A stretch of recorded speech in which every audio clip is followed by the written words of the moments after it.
So let's get started. Hello, everyone. A very good morning. Welcome all to the Learning Saturday session.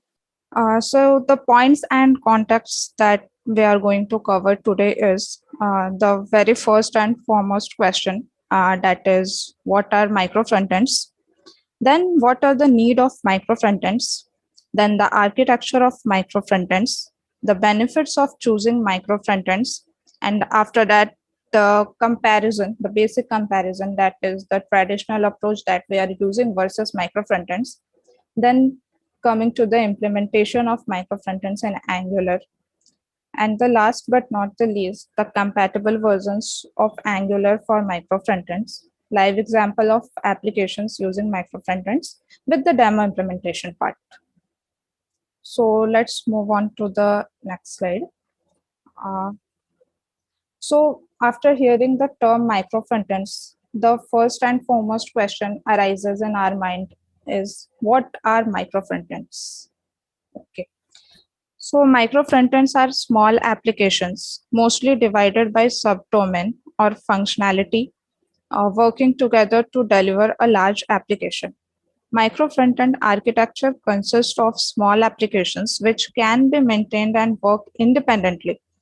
These applications can have separate backend composed from semi-independent microservices. So, in a nutshell, we can conclude that micro frontends are a small application. That is, it is a part of one large application that can be developed by separate team.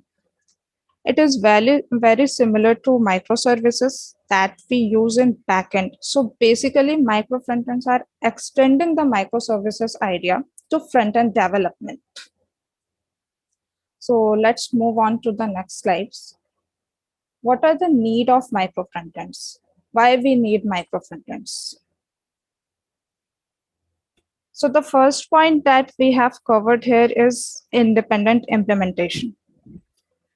So since all the applications are divided and developed separately, these are independent of each other. Also, apps are easier to understand because they are small and developed by a single team. So it really reduces the complexity, and on the other hand, it improves the flexibility for the development. So the second point that we have covered here is independent deployment. So let's see how we can achieve this. So in micro frontends, each of the micro applications has to be deployed individually as they are hosted in separate domain. So we may have to build multiple pipelines for it. Also, the apps are small and developed by a single team. It's very easy to develop and deploy. Even if we need to solve or fix some bugs, then we don't really have to deploy the whole piece of code. Rather, what we can do, we can only deploy that particular micro frontend. So this is how we can achieve the independent deployment part. The next point that we have covered here is decoupling. So uh, decoupling is a term where micro apps has to be as decoupled as possible. So the dependency between them, like the dependency between micro frontends, ideally should not exist, as they can share the data and UI widgets, or we can say the interfaces through a shared library that we will see later on in the demo part also. And in order to build a proper abstraction, our micro applications have to be decoupled as possible. And the last point that we have covered here is fault tolerance. So the biggest benefit of micro frontends is reliability. So how we can achieve this? If one of the micro application is broken for some reason or other, then the other one will still be functioning. So we can take the best example here is Facebook. So like in Facebook, if one of the features like group is down, users will still be able to chat with the friends. And this is the best example here. So let's move on to the next slide. The architecture of micro frontends. So in this diagram, here we can see that there is a backend and there is 6 individual front-end applications. So we have 6 front-end applications that is connected through a communication event bus. And this is nothing. Communication event bus is our main application that we call it as shell or host application. And these all are working together to deliver one large application. And here each app can be implemented by a separate team, and also in any framework, there is no restrictions. Also, each app can talk to their backend or endpoints individually. And then we can see there is a bootstrap or launch app that is getting loaded in the browser. So ideally, what we can see that there is only one application, but in the background, different micro frontends are running.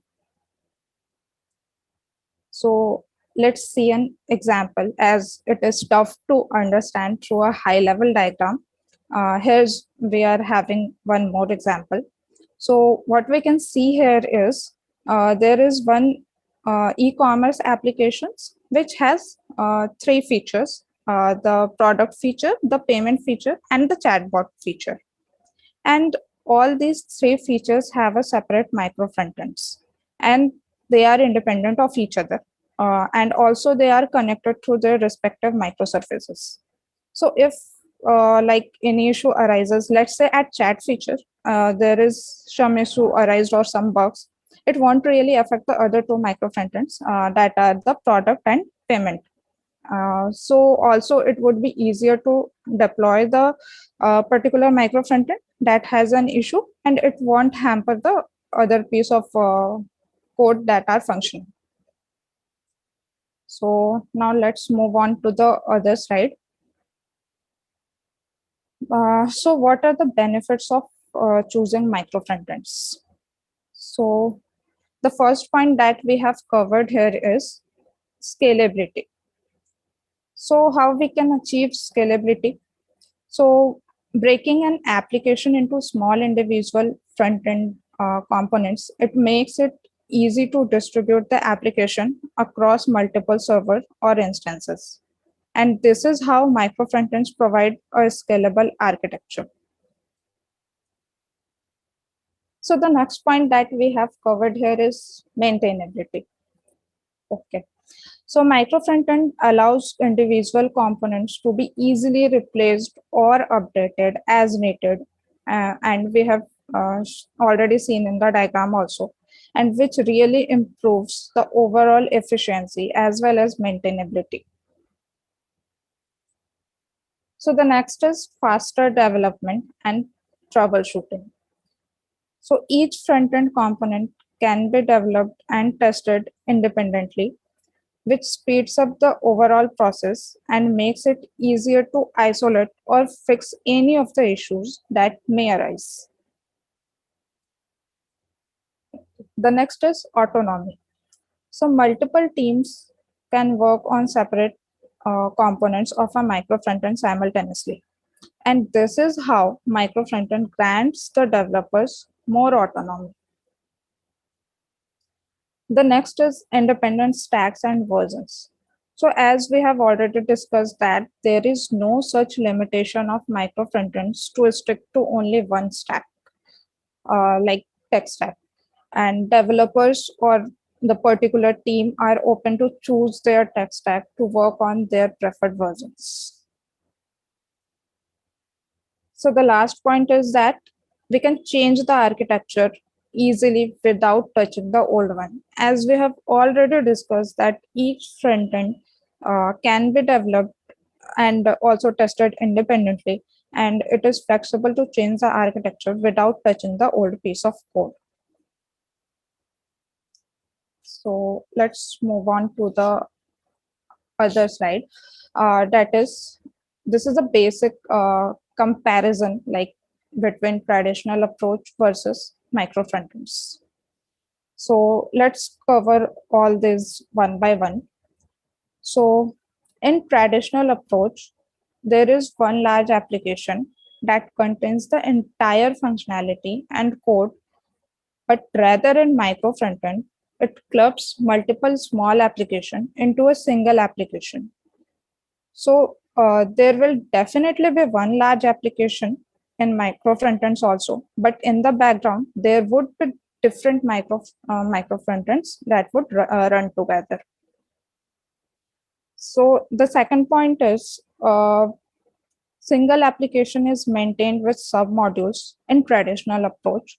Like we use lazy loading in our daily practices for module-wise routing in traditional approach. Rather, in micro frontends, the sub applications can be developed and can be maintained separately as a single module. The third point is, as we have already discussed, that in traditional approach, we have discussed that there is one large application and that contains the whole code. So definitely the maintenance is high.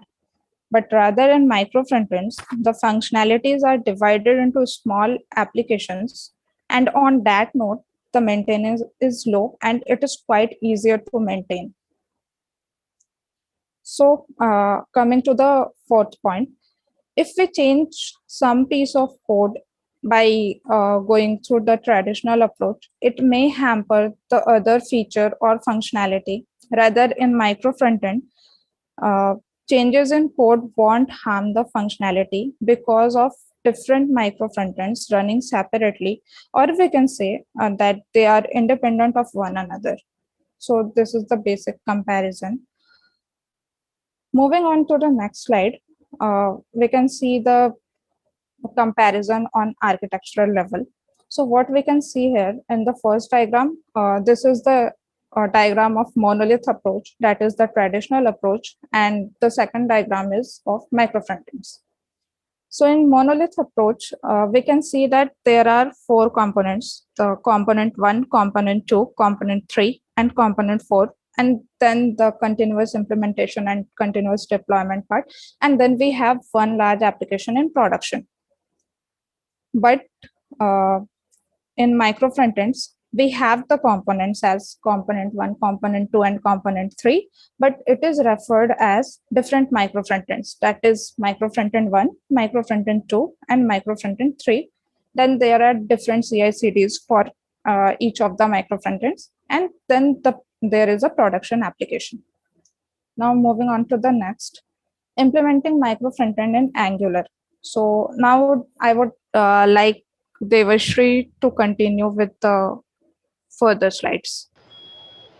Yes, thank you, Rashmi. I will share my screen.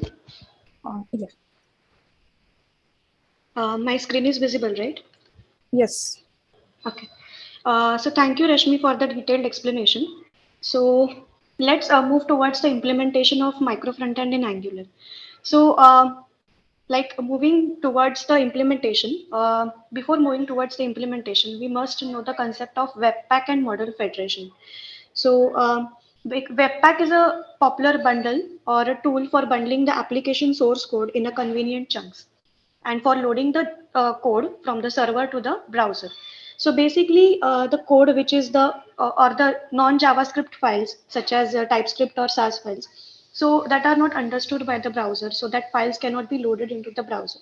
So for that, Webpack is used so that the entire non-JavaScript code is converted to the JavaScript code in the convenient chunks, and then that file is getting loaded to the browser.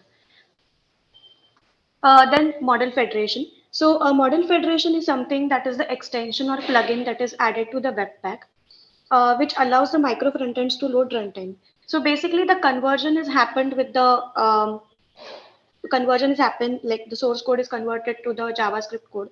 So that is converted by the Webpack, but the micro frontends are get so to enable this functionality of micro frontends so that the applications are getting loaded runtime, this plugin is used. So model federation is very important if we are going to use the micro frontends in Angular.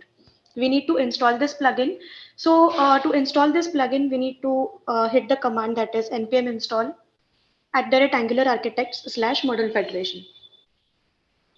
Now let's see the steps to implement the micro frontend in Angular. So basically now we are using the model federation method as Angular enables this method in the to enable the micro frontends. So here are some steps that are used to implement the micro frontends. So basically, we are creating first a workspace. So why workspace? Because all the applications are clubbed together in a workspace, and whenever we want to make any change, then it is easy to search the application and directly make the change there. So we are just creating a workspace. Then we are creating a shell application and a remote application. So what is the difference between them? So basically, shell application is a host application, which will be the main application, and the remote application is the micro frontend app. So let's consider that we have seen the previous example, like there is a payment service, then there is a chatbot service and product service. So these services can be the remote applications, and there will be a single shell application towards which all these applications are connected. So in a workspace, we need to create the or generate the application. Then we need to add the model federation plugin to both of these applications. So basically, if there are three remote applications, then we need to add the model federation to each remote application, and again model federation to the shell application. Then again, as we are separating our remote applications feature wise, we are just creating the module and routing in a each application. So here we have considered one application, and in which we are just creating the module and the routing module. After that, we will be creating a component. Okay, and then we need to configure the employer routing file, in which we are specifying the specific route on which the component will be called or the module will be loaded. Then we need to configure the app module with the routes. And the last, we need to expose the employer module in the webpack.config.js. So at the code level, we will just see the code view, like how it actually looks like. Yes. So here we can see that in the code, there is a model federation plugin added into the webpack.config.js file. So this file is getting generated whenever we are adding this plugin to the application. Okay. Now we need to add here we will see there are many properties, like we are able to see that there is a library name, file name, exposes and shared. So we need to specify the type that we are exposing a module. Then we need to specify that which file it is, the entire source code should be generated into which file.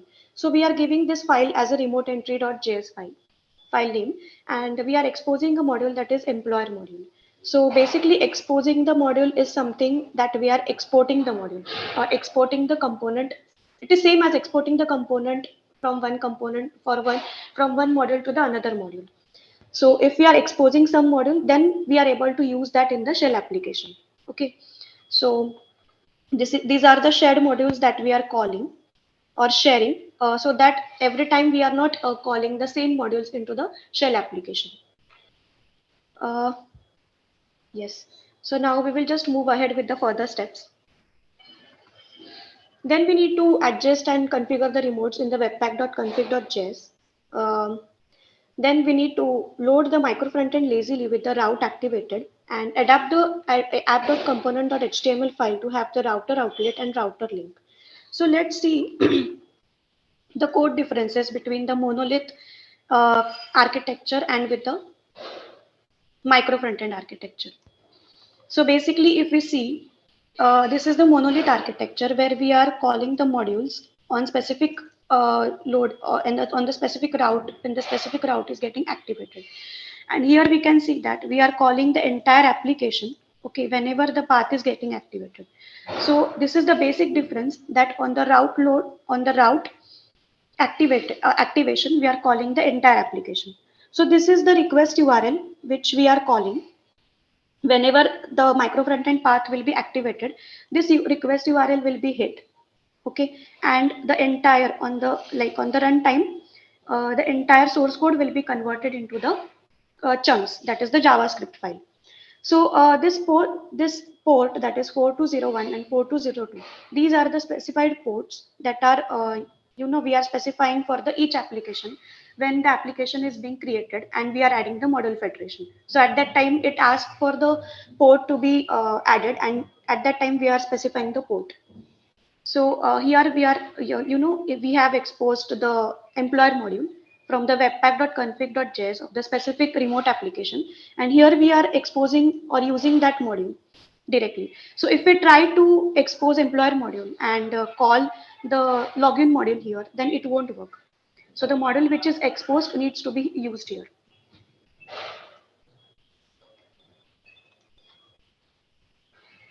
Yes, and at the last, we have to run the application. So as we know that micro frontends are the small applications connected to the shell, but they are the individual applications running separately. So we need to run them separately so that they can be loaded into the host application. So here question arises like if we have deployed the code on the server and then how we can use that. So on the S3 bucket, if we have deployed the code, then we can directly use the S3 link in the remote entry file. So instead of localhost request URL, we can use the S3 bucket link. So the compatible versions of Angular for micro frontends. So basically it depends on the Model Federation plugin. So Model Federation plugin ideally supports Angular CLI 12 plus versions. And if we want to use this plugin, then we need to install the Angular CLI 12 plus versions installed in our system. So let's see the live examples of application who have already started using the micro frontends. That is IKEA, American Express, then Upwork, HelloFresh, Starbucks, and Spotify. So these are some of the live applications who have already using this concept. So basically, whenever the application is very large in the nature, then we need to distribute it into the micro frontends. So yes, let's start with the demo.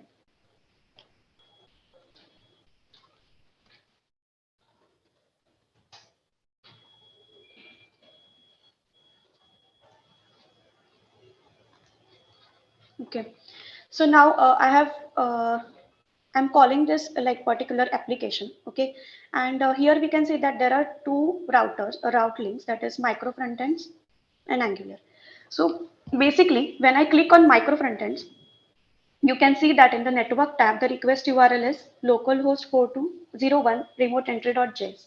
So here, the work of Model Federation is to call to call this particular request URL on the spot, like on the runtime. And the role of the Webpack is to convert the particular TypeScript code into the JavaScript. So the both of this combination is very, very important when we are trying to implement the micro frontends in Angular. Then again, if we click on Angular, we can see that whenever the route is getting changed, the file is getting called in the network tab, and the entire source code will be converted into the JavaScript. So if I again click on micro frontends, the file won't get will be called again. Okay, so why? Because the file is already called, and the same file will be used again whenever I'm clicking on the specific route. So this was all about the micro frontends.